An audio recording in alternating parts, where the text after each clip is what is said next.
सर्वांना नमस्कार. आदरणीय महाराज साहेब श्रीमंत रामराजे नाईक निंबाळकर, आजच्या प्रमुख पाहुण्या ज्या खास दिल्लीहून आलेल्या आहेत, रिटायर्ड IPS ऑफिसर आणि first lady commissioner Meera Borwankar madam,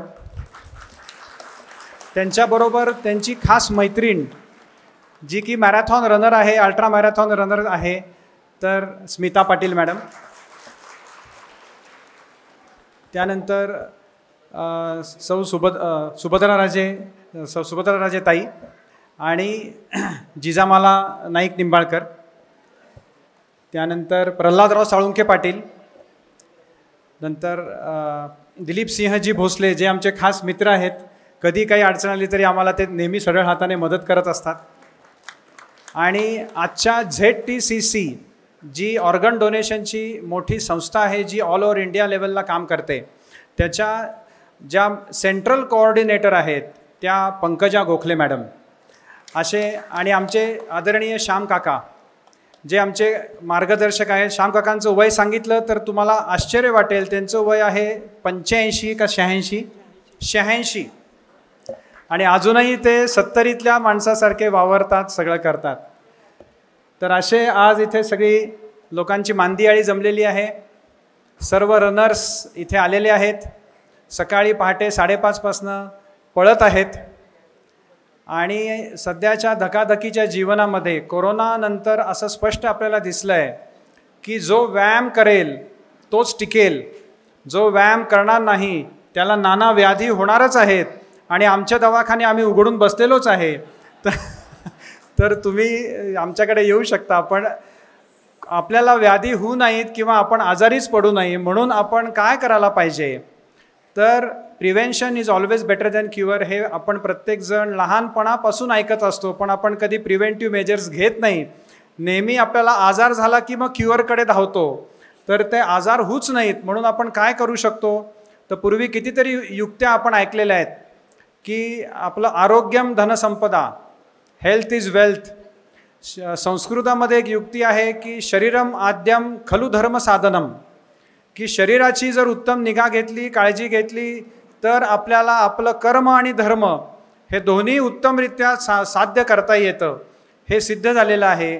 आणि रोजचा व्यायाम हा करणं किती गरजेचं आहे हे कोरोनानंतर आपल्याला प्रकर्षाने जाणवतं. आणि ते आपण प्रत्येकाने करायला पाहिजे. इथले सगळे रनर्स रोज पळतात, बरेचसे रनर्स हे रोज रनिंग करतात, त्यामुळे त्यांचं आरोग्य उत्तम आहे आणि ते छान आपलं आयुष्य आनंदाने जगतायत. तर आपली फलटण मॅरेथॉनबद्दल 1-2 शब्द बोलून मी फार लांबण लावणार नाही, कारण सगळे आपल्याला प्राईज डिस्ट्रीब्युशनच्यासाठी इथे थांबलेले आहेत. आपल्याला मीरा बोरवणकर मॅडमचं मेन भाषण ऐकायचं आहे, त्यांचा ॲड्रेस सगळ्यांना ऐकायचा आहे, त्यांचे मोलाचे विचार सगळ्यांना ऐकायचे आहेत. त्यासाठी मी 2 शब्दात माझं भाषण प्रास्ताविक संपवतो. तर आपली फलटण मॅरेथॉन ही 2015 सालापासून आपण सुरू केली. आणि सगळ्यात पहिल्या प्रत्येक वर्षी रामराजे साहेब हे आमचे सहकारी आहेत आणि त्यांनी कधी आत्तापर्यंत ती मॅरेथॉन किंवा त्यांचा कार्यक्रम चुकवलेला नाही. दरवर्षी ते आवर्जून येतात, एका शब्दावर येतात. आणि सगळ्यात पहिल्यांदा महाराज साहेब आपल्याला आठवत असेल तर 2015 साली आपण डॉक्टर हार्डीकर, शरद हार्डीकरांना बोलून इथे तुमचं ऑपरेशन त्यांनीच केलं आहे. तर त्यावेळी हार्डीकर सरांचं वय 84 होतं, त्यामुळे आत्ता त्यांचं वय 94 आहे. आणि हार्डीकर सर अजूनही उत्तम काम करत आहेत. तर असे आपण सुरुवात केली. त्यानंतर बरेच लोकांचे चांगले लोक आपल्या इथे येऊन गेले, जसे की प्रकाश बाबा आमटे, त्यानंतर विश्वासराव नांगरे पाटील, त्यानंतर अमोल कोल्हे, त्यानंतर कृष्णप्रकाश IPS कृष्णप्रकाश पण येऊन गेले. मागच्या वर्षी महेश मांजरेकर आले होते आणि यावर्षी मॅडम आम्हाला तुम्ही लाभलेले आहात. त्यामुळे असे बरेच चांगले आणि स्फूर्ती देणारे आणि अगदी आयडॉल म्हणू आपण की आपण आयुष्यात कसं जगावं आणि कसं राहावं. बोरवणकर मॅडमबद्दल 2 शब्द मला सांगायचे आहेत की त्या जेव्हा इन ॲक्शन होत्या, त्यांचं मी मॅडम कमिशनर नावाचं पुस्तक वाचलं. मॅडमने मला वाचायला लावलं आणि त्यानंतर त्यांचं पुस्तक वाचून मी त्यांना अभिप्राय दिला, तो त्यांना आवडला असं मी मान्य करतो. आणि त्यामध्ये त्यांनी स्पष्ट लिहिलं की त्या किती शिस्तीच्या, त्या किती स्ट्रिक्ट पण चांगल्या स्वभावाच्या होत्या, की त्यांच्याकडे बद्दल आदरही होता आणि एक मनात भीती पण होती की मॅडम उद्या आपल्याला काय ॲक्शन घेतील, यामुळे सर्व कामं पटापट होत असत. त्यांचे इतके अनुभव त्यांनी त्या मॅडम कमिशनर पुस्तकात दिलेले आहेत. IPS ऑफिसर घडल्यापासनं, त्यांचं ट्रेनिंग घेतल्यापासनं शेवटी एक्झिक्युशनपर्यंत. IPS असताना त्या कोल्हापूर सेक्शनला होत्या, सातारच्या SP होत्या. फलटणचे बरेच लोक त्यांना ओळखतात, कारण त्यावेळी फलटणशी त्यांचा खूप जवळचा संबंध आला. आणि महाराज साहेब ते इतके खुश झाले होते की अरे वा, बोरवणकर मॅडम येणार आहेत, मग मी हा कार्यक्रम काही झालं तरी चुकवणार नाही, असं त्यांनी मला शब्द दिला होता. तसे ते अगदी सकाळी आज लवकर 9ला तयार होते आणि ते म्हणले मी कधी निघू, त्यामुळे ते अगदी वेळेवर आलेले आहेत. तर अशी आपली फलटण मॅरेथॉनचं आता यावर्षी मला सांगायला खूप अभिमान आणि आनंद होतो आहे की यावर्षी 2200 रनर्सनी या मॅरेथॉनमध्ये सहभाग घेतलेला होता. आणि आत्तापर्यंतच्या सर्व मॅरेथॉन्समध्ये ही मॅरेथॉन अगदी आगळीवेगळी ठरली, कारण त्याला त्रिवेणी संगम झाला.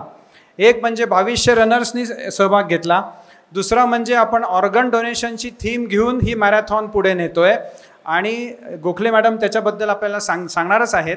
आणि तिसरं म्हणजे एक नवीन संकल्पना आपण मॅरेथॉन मार्फत रुजवत आहोत की एक झाड लावा आणि ते जोपासा, ते जगवा, आणि त्यानंतर 3 वर्ष त्या झाडाला जगवल्यानंतर त्याचा जिओ टॅग करून जर फोटो आपल्याला पाठवला तर पुढच्या वर्षीपासून प्रत्येक मॅरेथॉनमध्ये त्या रनरला फ्री एंट्री पास दिला जाणार आहे.